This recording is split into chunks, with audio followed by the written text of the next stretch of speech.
Today I want to talk to you about broken covenant. In the beginning, when God created man in his own image, he said, "Be fruitful and multiply." And that's in the book of Genesis.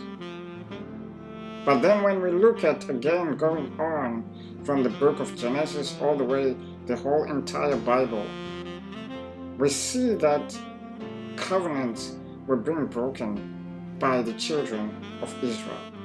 Yet over and over again, God continued to forgive mankind. It's not what I know about marriage, but it's what I've experienced being in a family and witnessing my family tearing apart. Have you ever realized how it affects children and families when they are torn apart? I am the byproduct of a broken covenant. But I've forgiven and I've asked God to help me and give me the strength to be able to move on from where I was to be where I am today.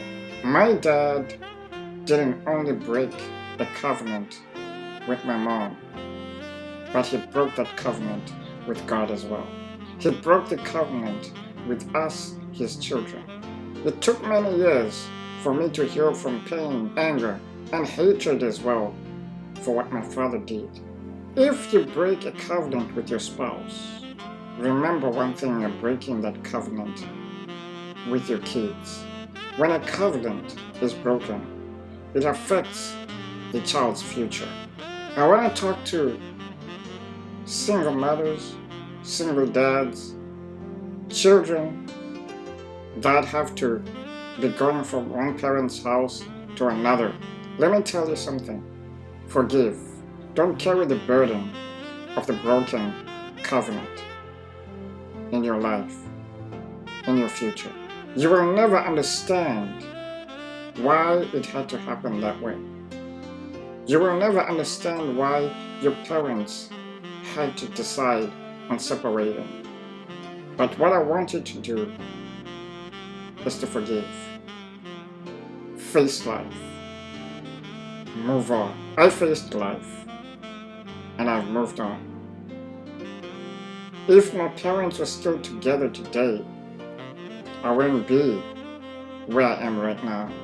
I wouldn't have been in the place where I am right now, being able to do things on my own.